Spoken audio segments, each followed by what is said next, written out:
Welcome back. It is Friday. It can only mean one thing. That's right. It's time for Friday Bullpen Sessions. My name is Andy Neary, and this is episode 22. Today, I'm going to talk to you about becoming a specialist. But before I go there, I want to quickly talk about our sponsor, APN Consulting. Hey, if you want to grow your business today, it requires three things. Number one, you have to create massive awareness around your brand, around your organization. It is a game of attention today. Number two, in order to do that, though, you have to have a better message for your target audience. But none of it works if you don't have the right daily habits and rituals in place. You need to be working on your business as much as you're working in it. If you know you have a weakness in any one of those three areas, APN Consulting can help you create that clarity, pair that clarity with confidence so you take action. So check it out, APN Consulting. Hit me up if you need help with the message and you need clarity on your awareness you're creating for that message. All right, back to the episode. All right, today we are talking about becoming a specialist. Yes, that's right. You, your brand, your organization, you need to become a specialist. So what in the world do I mean? Well, I'm going to go into a baseball analogy, which you know I love to do, to show you how and why it's important that you become a specialist today, why you go narrow in who it is you serve and how you are serving them. If you look back at the history of baseball, you go back 15, 20 years ago, the type of pitcher that was emphasized back in the day was the starting pitcher. If you look at statistics around pitching, again, 15, 20 years ago, it was the starting pitcher who was really the emphasis in baseball. It was the starting pitcher whose job it was to go 7, 8, even 9 innings, a complete game for the victory. So when you would look at numbers of innings pitched by starting pitchers 15, 20 years ago, it dwarfs what starting pitchers put in today.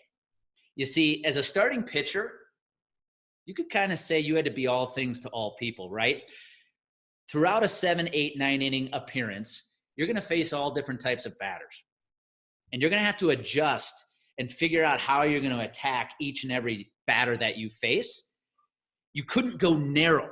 You had to go wide because you were facing such a wide range of hitters. And you had to constantly adjust throughout the game because if you were facing the same batter 3, 4 times in one game, your strategy couldn't be the same every time. You had to be all things to all people. But in my opinion, as a diehard baseball fan, the game changed forever in 2014 when the Kansas City Royals, who ended up winning the World Series in 2015 after losing it in 2014, defined what it meant to be a specialist. You see, the Kansas City Royals instituted a different philosophy around pitching. Their starters really only had to go 6 innings. Why? Because in those 2014, 2015 glory years of the Kansas City Royals, they had a 7th inning specialist. They had an 8th inning specialist. And then they had the closer in the 9th inning. You see, Kelvin Herrera, for the diehards out there, was the 7th inning specialist for the Kansas City Royals. Wade Davis was the 8th inning guy, and then Greg Holland would come in and close it out. So for a starting pitcher on those Royals teams, you knew your job was only to go 6 innings. That's all you had to do because Calvin, Wade, and Greg would come in to close it out. And what's happened in the game of baseball since then is the emphasis on the specialist, on that guy who can come in and face 1, 2, maybe 3 batters has become more important now than it ever has been. So for a guy like Kelvin Herrera, who was the 7th inning guy, he knew his role. He had to go narrow, and he just had to focus on that 7th inning. Wade Davis, he just had to focus on that 8th inning, and then Greg Holland just had to focus on that 9th inning and get 3 outs to close the game out.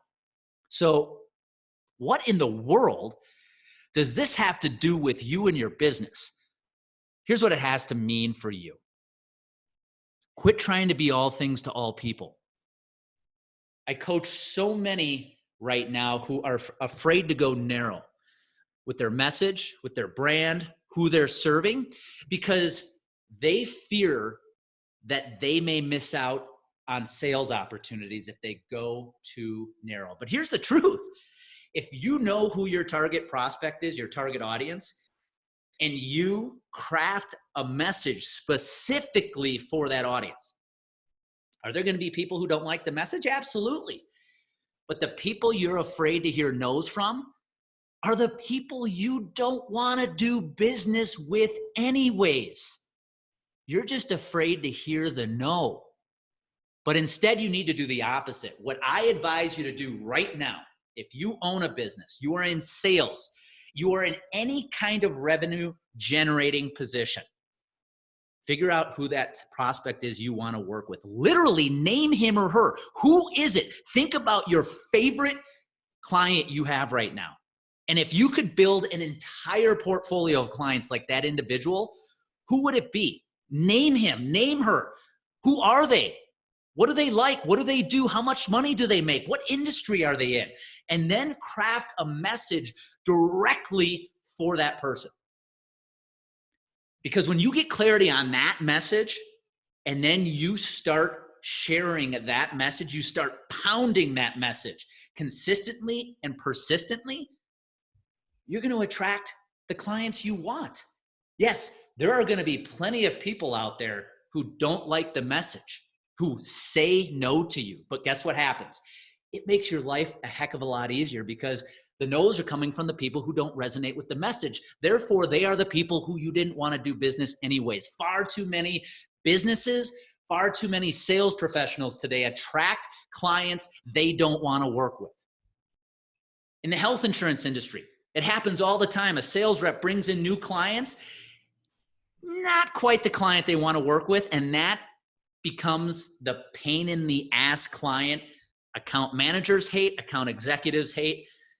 But if instead you would just focus on who it is you want to work with, and then you tailor the message around that specific type of individual, that specific type of company, you will develop and build a clientele you love to work with, that you love to do business with, that you would love to get to know.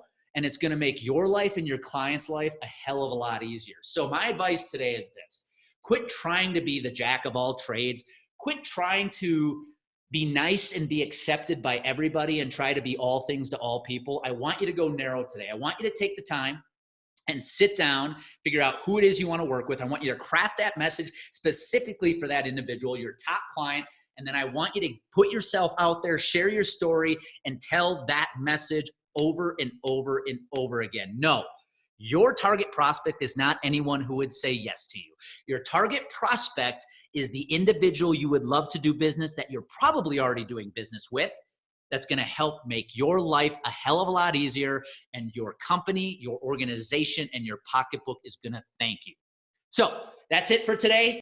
If you would be so kind to go and subscribe to the podcast, give it a 5-star rating, I'd be extremely grateful. And if you know anybody who you think would find these messages impactful, please do me a favor and share this podcast with them as well. All right, until next week, you know what happens.